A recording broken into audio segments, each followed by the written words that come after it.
Hey there football fans! के तपाईहरु ready हुनुहुन्छ त FIFA World Cup 2026 को एक्साइटमेन्टको लागि? अब सबै 104 वटा गेम्सहरु हेर्न सक्नुहुन्छ डिश होममा लाइभ। डिश होममा FIFA World Cup 2026 हेर्नको लागि सिजन पास ई-सेवाबाट कसरी एक्टिभेट गर्ने? सबैभन्दा पहिला आफ्नो ई-सेवा एप लगइन गर्नुहोस्। माथि रहेको सर्च आइकनमा ट्याप गरेर डिश होम FIFA भनेर टाइप गर्नुहोस्। अब तपाईले डिश होम FIFA प्याकेज देख्नुहुनेछ।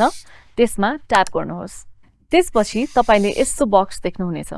यदि तपाई डिश होम डीटीएच टिभी प्रयोग गर्दै हुनुहुन्छ भने आफ्नो क्याश आईडी राख्नुहोस्। यदि आईपीटीवी प्रयोग गर्दै हुनुहुन्छ भने र आईपीटीवी सेटअप बक्सको म्याक आईडी थाहा छ भने म्याक आईडी राख्नुहोस्।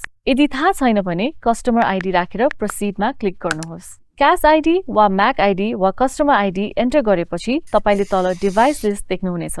यदि तपाईसँग मल्टिपल टिभी छन् भने अब FIFA world cup season pass activate गर्न चाहेको टिभीको क्याश आईडी वा आईपीटीवी सेटअप बक्सको म्याक आईडी सेलेक्ट गर्नुहोस् र प्रोसिडमा क्लिक गर्नुहोस्। क्याश आईडी थाहा पाउनको लागि आफ्नो रिमोटमा रहेको क्याश बटन थिच्नुहोस्। त्यसपछि टिभी स्क्रिनमा तपाईको क्याश आईडी देखिन्छ। अब तपाईले आफ्नो डिटेल्स देख्नुहुनेछ। सबै डिटेल्स एकपटक भेरिफाई गरेर सही भएमा कन्फर्म बटनमा क्लिक गर्नुहोस्। त्यसपछि आफ्नो ई-सेवा एमपिन एन्टर गरी पेमेन्ट कन्फर्म गर्नुहोस्। पेमेन्ट सक्सेसफुल भएपछि तपाईले world cup package has been added to your selected cash ID please wait for 30 minutes भन्ने मेसेज प्राप्त गर्नुहुनेछ।